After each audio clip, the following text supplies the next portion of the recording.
नमस्कार बच्चों, स्वागत आप सबों को स्टडी टाइम यूट्यूब चैनल पर। बच्चों, इस वीडियो के माध्यम से कक्षा 7 क्लास का जो विज्ञान का लास्ट चैप्टर है, 17वां चैप्टर पवन, तूफान और चक्रवात, इस अध्याय का जो लास्ट चैप्टर है, इसका जो सो एक्सप्लेन वीडियो जो सो इस वीडियो के माध्यम से मैं बताने वाला हूँ। इस चैप्टर को मैं एक्सप्लेन करके पूरा इस एक वीडियो से बताने वाला हूँ, तो वीडियो को आप लास्ट तक देखिएगा।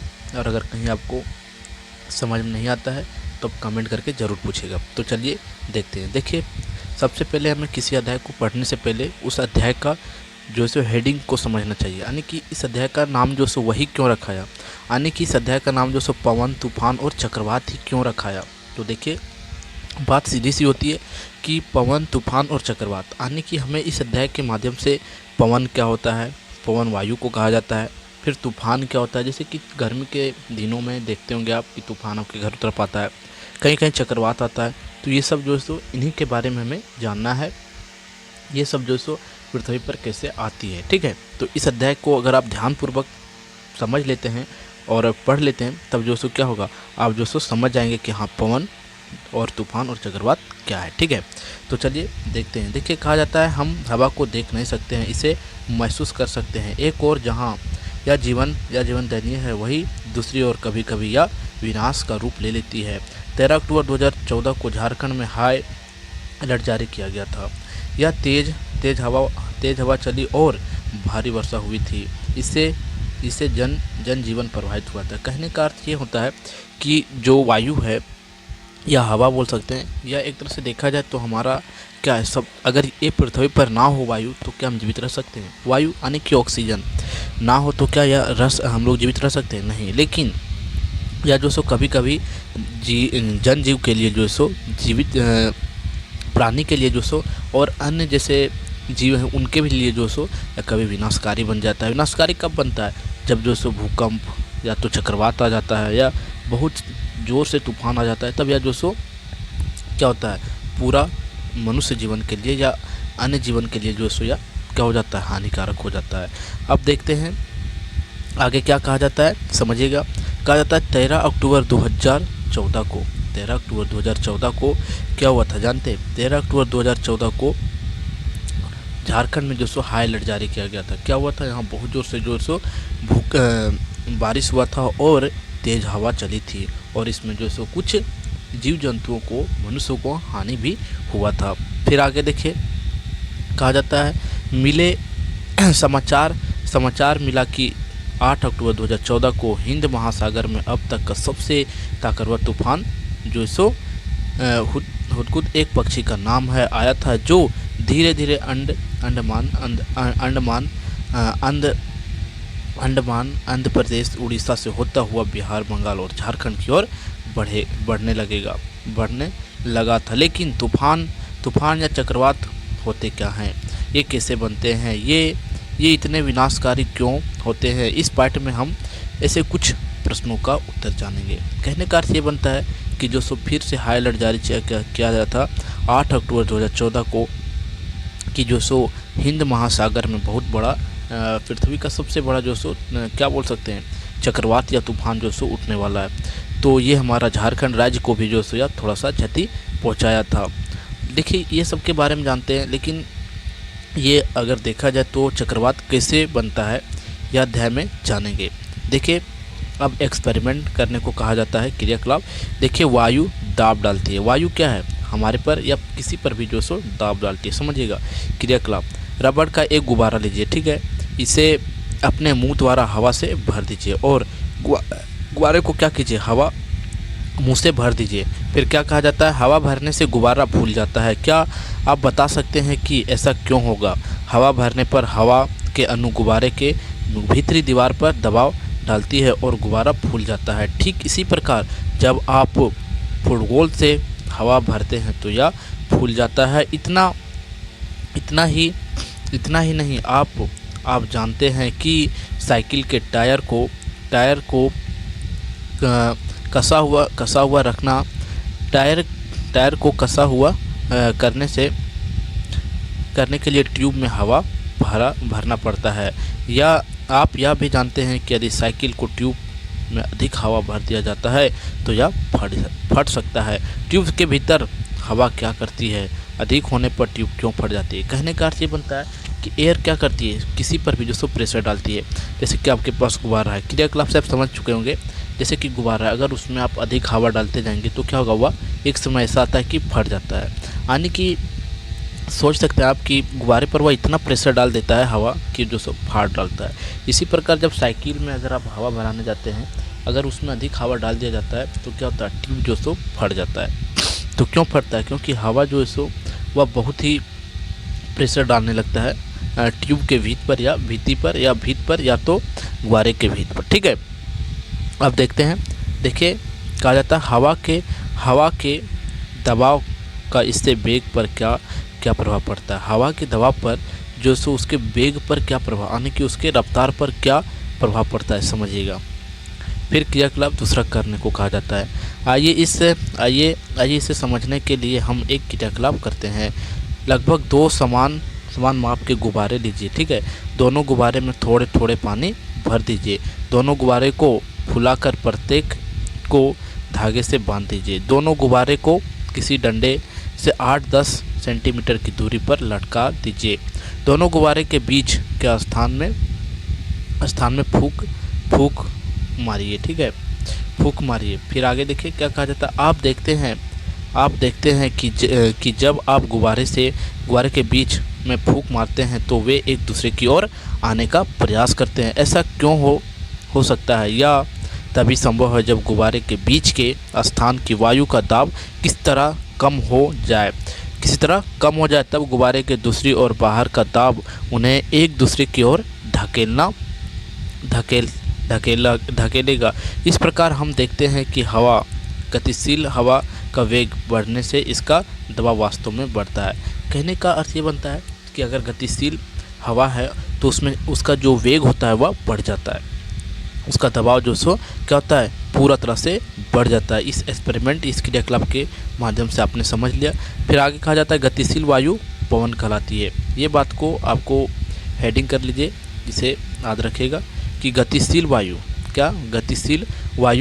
पवन कहलाती है। गतिशील वायु जो होता है वह पवन कहलाती है।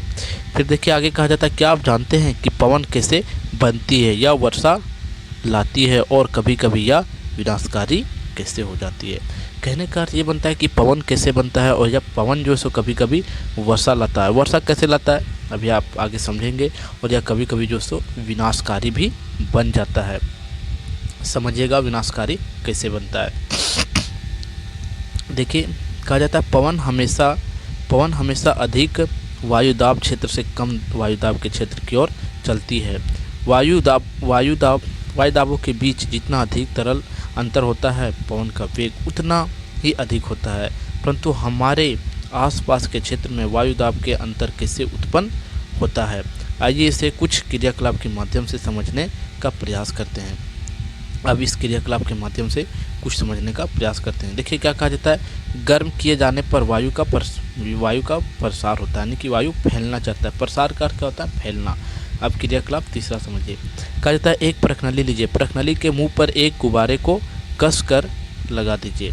प्रश्नाली और गुब्बारे के मुंह को कसने से के लिए टेप का उपयोग भी कर सकते हैं। और एक गिलास में 2/3 ऊंचाई तक गर्म पानी लीजिए और गुब्बारा लगे प्रश्नाली को गर्म जल से इस प्रकार डालिए कि गुब्बारा जल से बाहर रहे, और 2-3 मिनट तक गुब्बारे के आकार में होने वाले परिवर्तन को देखिए। ठीक है, फिर देखिए आगे कहा जाता है गुब्बारे को धीरे धीरे फूलने लगता है। अब प्रश्नाली को जल से बाहर निकाल दीजिए। इसे कमरे के ताप पर ठंडे होने दीजिए। अब आप अन्य गिलास में थोड़ा बर्फ ठंडा कर लीजिए तथा प्रश्नाली को पहले की तरह 2-3 मिनट के लिए ठंडा जल में रखिए। पुनः गुब्बारे के आकार में होने वाले परिवर्तन को नोट कीजिए। अब आप देखते हैं कि गुब्बारा पिचक जाता है। आइए अपने परीक्षण के आकार पर इस प्रश्नों का उत्तर ढूंढने का प्रयास कीजिए।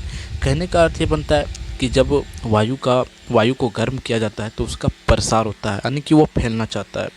तो किसी भी वायु को अगर आप गर्म करते हैं तो वह फैलने लगता है।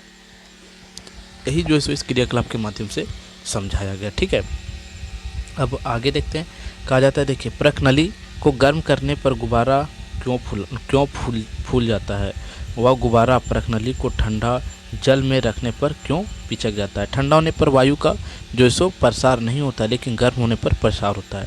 प्रेक्षण की मदद से हम यह निष्कर्ष निकाल सकते हैं कि गर्म करने पर वायु फैलती है, आर्द्र उसमें प्रसार होता है तथा ठंडी होने पर वायु सिकुड़ती है। ठीक है, ये आपको ध्यान में रखना है कि ठंडी होने पर वायु जो सो सिकुड़ जाती है और गर्म होने पर फैल जाती है। सीधा सीधा अर्थ यही है। ठीक है, आगे कहा जाता है, आइए गर्म वायु के बारे में और अधिक जानने के लिए एक और रोचक क्रियाकलाप करते हैं। ठीक है, कि गर्म वायु के बारे में जानने में जो सो एक और क्रियाकलाप करते हैं। देखिए क्रियाकलाप चौथा, देखिए कहा जाता है, समान माप के कागज़ की दो खाली थैली लीजिए। ठीक है, समान आकार का, ठीक है, 2 खाली कागज़ लेना है और दोनों थैलियों को लकड़ी की छड़ से दोनों किनारों में लटका दीजिए। या ध्यान रहे कि कागज़ की थैली पर मुंह नीचे की ओर हो। ठीक है, मुंह जो सो नीचे की ओर हो और लकड़ी के माध्यम से मध्य भाग में बांधकर उसे राजू की तरह अब चित्र के अनुसार जो सो जलती मोमबत्ती को रख दीजिए। आप क्या देखते हैं, देखिए आपने क्या देखा, इसी बारे में अब कहा जाता है आपने क्या देखा। देखिए गर्म किए जाने वाली थैली ऊपर की ओर जाने लगती है क्योंकि हवा का प्रसार जो सो बढ़ता है गर्म करने पर। और फिर आगे कहा जाता है दूसरी थैली नीचे की ओर आने लगती है। ठीक है, दूसरी थैली नीचे की ओर आने लगती है। समझिएगा, थैलियों का संतुलन क्यों बिगड़ जाता है। इस क्रियाकलाप से यह पता चलता है कि गर्म होने पर वायु ऊपर की ओर उठती है। ठीक है, जैसे कि मोमबत्ती की लौ से गर्म वायु ऊपर की ओर उठती है या थैली के ऊपर ले जाती है। क्या संतुलन का बिगड़ना यह बताता है कि गर्म वायु ठंडी वायु से हल्की होती है। हाँ, गर्म वायु जो है सो ठंडी वायु से हल्की होती है, बात सही है। आगे कहा जाता है, यह जानना महत्वपूर्ण है कि गर्म किए जाने पर वायु का प्रसार होता है और अधिक स्थान घेरती है। सही बात है, जबकि कोई दी गई वस्तु पहले से अधिक स्थान घेरती है तो वह हल्की प्रतीत होती है। इसलिए गर्म वायु ठंडी वायु की अपेक्षा हल्की होती है। जो गर्म वायु होती है वह ठंडी वायु की अपेक्षा हल्की होती है। कहने का अर्थ होता है कि आपके पास ठंडी वायु है और गर्म वायु है, तो गर्म वायु जो है सो ऊपर उठने लगेगा। ठीक है, और ठंडी वायु जो सो नीचे ही रह जाता है। ये समझने का हेरफेर है। और अगर आप अध्याय को समझते जाएंगे तब जो सो आपको बेहतर लगेगा। और अगर कहीं नहीं समझ में आता है तब आप कमेंट करके पूछ लीजिएगा। देखिए अब आगे कहा जाता है, प्राकृतिक में अनेक ऐसी स्थिति होती है जहाँ किसी स्थान का क्षेत्र से वायु गर्म होने के कारण ऊपर उठती है। ऐसी स्थिति में उस स्थान का वायु दाब कम हो जाती है। परिणाम स्वरूप उस स्थान में आसपास के क्षेत्र से ठंडी वायु प्रवाहित होकर उस स्थान पर जाने लगती है। इससे वायु में संवहन धाराएं स्थानांतरित हो जाती है। ठीक है, अब आगे कहा जाता है, पवन धाराएं पृथ्वी के असमान रूप से गर्म होने के कारण उत्पन्न होती है। आइए अब कुछ ऐसी स्थिति के बारे में चर्चा करें जिनके कारण पृथ्वी के वायुमंडल में पवन धाराएं उत्पन्न होती है। यानी कि पृथ्वी में पवन क्यों उत्पन्न होता है, अब इसी के बारे में हमें चर्चा करना है। ठीक है, देखिए कहा जाता है, भूमध्य रेखा और ध्रुवीय क्षेत्रों का असमान रूप से गर्म होना। जो भूमध्य रेखा होता है, पृथ्वी के बारे आप ज्योग्राफी में पढ़े होंगे कि भूमध्य रेखा कर्क रेखा क्या होता है। भूमध्य रेखा क्या होता है, पृथ्वी है तो पृथ्वी के 2 बराबर हिस्सों में भूमध्य रेखा बांटता है। ठीक है, उसी को हम भूमध्य रेखा कहते हैं। ठीक है, अब आगे देखिए कहा जाता है, भूमध्य रेखा, आपने सामाजिक विज्ञान में पढ़ा होगा कि भूमध्य रेखा आसपास के क्षेत्रों को सूर्य से अधिकतम ऊष्मा मिलती है। इससे इन क्षेत्रों से पृथ्वी की सतह के निकट की वायु गर्म हो जाती है। गर्म वायु ऊपर उठती है, सही बात है, और ठंडी वायु भूमध्य रेखा के दोनों ओर स्थित 0 डिग्री से 30 डिग्री अक्षांश की ओर पट्टी के क्षेत्रों में भूमध्य क्षेत्र की ओर गति करती है। इस प्रकार उत्पन्न पवन धाराएं उत्तर और दक्षिण से भूमध्य रेखा की ओर बढ़ती है। ठीक है, आप देख सकते हैं भूमध्य रेखा 0 डिग्री से जो सो इधर और इधर बढ़ते हुए चलती जाती है। देख सकते हैं इधर और इधर। ठीक है, भूमध्य रेखा ये हुआ 0 डिग्री से और नॉर्थ और साउथ की ओर बढ़ने लगती है ठंडी वायु। अब फिर आगे देखिए, कहा जाता है ध्रुवों पर वायु पृथ्वी के लगभग 60 डिग्री अक्षांश तक के क्षेत्रों की वायु से अधिक ठंडी होती है और इन क्षेत्रों में गर्म वायु ऊपर उठती है। सही बात है। और गर्म वायु जो सो क्या होती है, ऊपर उठती है, जिसका स्थान लेने के लिए ध्रुव से ठंडी वायु उस और प्रवाहित होने लगती है और गर्म वायु ऊपर उठती है तो वहाँ ठंडा वायु आने लगता है और वायु की प्रवाह ध्रुव से अपेक्षाकृत अधिक गर्म क्षेत्रों की ओर होता रहता है, जैसे कि चित्र में दर्शाया गया है। अब फिर आगे कहा जाता है, इस प्रकार हम समझ सकते हैं कि 30 डिग्री तथा 60 डिग्री अक्षांश के क्षेत्र के आसमान रूप से गर्म होने के कारण पवन का प्रभाव 30 डिग्री अक्षांश से 60 डिग्री अक्षांश की ओर होगा। पवन के प्रवाह की दिशा उत्तर दक्षिण दिशा में उत्तर से दक्षिण की ओर अथवा दक्षिण से उत्तर की ओर होती है। कहाँ से कहाँ, उत्तर से दक्षिण की ओर और जो सो दक्षिण से उत्तर की ओर जो सो प्रवाह होती है। दिशा में यह परिवर्तन पृथ्वी के घूर्णन के कारण होता है और दिशा में परिवर्तन का यह कारण क्या है, जब जो पृथ्वी घूमता है उसके कारण से होता है। ठीक है, अब आगे कहा जाता है, थल और जल का असमान रूप से गर्म होना। थल और जल यानी कि जहाँ हम रहते हैं भूमि पर और जो सो जल असमान रूप से गर्म कैसे होता है, समझिएगा। कहा जाता है, थल समीर और समुद्र समीर के विषय में अपने पिछले अध्याय में पढ़ा है। गर्मी में थलीय क्षेत्र अधिक तेजी से गर्मी होता है। सही बात है। थलीय क्षेत्र जो होता है वह अधिक तुरंत बहुत जल्दी गर्म होता है और अधिकांश समय थल का ताप समुद्री जल की अपेक्षा अधिक होती है और थल में ऊपर की वायु गर्म होकर उठ जाती है और इससे थल के वायु दाब कम हो जाता है और इस कम दाब को भरने के लिए पवन समुद्र से थल की ओर बहती है। यह मानसून पवन कहलाती है और यह जो सो मानसून पवन का नाम इसे कहा जाता है। मानसून शब्द की उत्पत्ति अरबी शब्द मौसम से हुई है, जिसका अर्थ ऋतु होता है। ठीक है, मानसून शब्द का कहा जाता है आगे, सर्दियों में पवन के बहाव की दिशा विपरीत हो जाती है, अर्थात यह थल से समुद्र की ओर हो जाती है। और गर्मी में क्या होता है, जल से थल की ओर होता है और सर्दी में क्या हो जाता है, सर्दी में हमारे यहाँ थल से विपरीत हो जाती है, अर्थात थल से समुद्र की ओर हो जाती है। क्या ये पवन धाराएं किस प्रकार हमारी मदद भी करते हैं। समुद्र से आने वाली गर्म मानसून हवाएं अपने साथ जल वाष्प लाती है, जिससे वर्षा होती है और वर्षा हमें आनंद का अनुभव करते हैं। हमारे देश में विशेषकर झारखंड में किसान अपनी फसल के लिए प्रमुख रूप से वर्षा पर निर्भर करते हैं, परंतु वर्षा सदैव सुखदायी नहीं होता है। कभी कभी वर्षा अनेक समस्याओं का भी जन्म देती है। सही बात है कि वर्षा अगर होती है तो हमेशा जो है सो सुखदायी नहीं होती, कभी कभी वह जो सो अनेक समस्याओं का भी समस्या अपने साथ लेके आती है। फिर आगे कहा जाता है, कुछ प्राकृतिक घटनाएं ऐसी परिस्थिति को जन्म देती है जिससे कभी कभी आपदाएं आती है।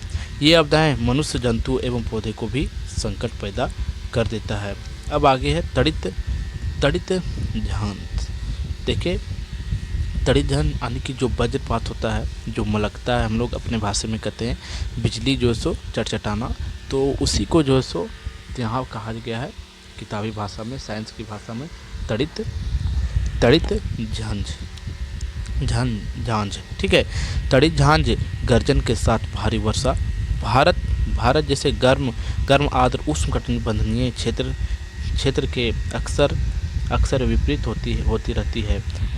पृथ्वी की करीब की हवा गर्म होकर ऊपर की ओर और उठती है, जिससे वहाँ कम दाब वाली क्षेत्र बन जाती है। जैसे जैसे यह गर्म हवा ऊपर की ओर उड़ती है धीरे धीरे ठंडी और भारी होती रहती है। इससे फलस्वरूप हवा का दबाव ऊपर अधिक हो और नीचे कम होने लगता है और फलस्वरूप यह हवा पूर्ण नीचे की ओर आने लगती है। या इस हवा जल वाष्प की पर्याप्त मात्रा रहती है तो कम ताप होने के कारण यह जमने लगता है और नीचे गिरने लगता है। गिरती हुई जल के बूंदे और तीव्र वेग से ऊपर उड़ती हुई हवा की परस्पर क्रिया से बिजली तड़ित काटती है जिससे ध्वनि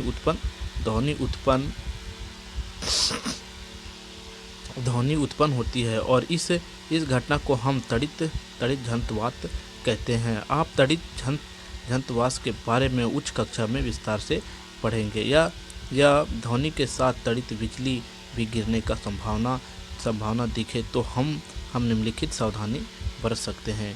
किसी खाली स्थान या जंगल के किसी बड़े पेड़ के नीचे रुकना नहीं चाहिए। कब जब बिजली गिरने का संभावना हो तो ऊंचे पेड़ के नीचे कभी नहीं जाना चाहिए और खाली स्थान में। ठीक आगे देखिए आप, खाली ज़मीन पर नहीं लेटना चाहिए। धातु की डंडी वाली छत का उपयोग नहीं करनी चाहिए।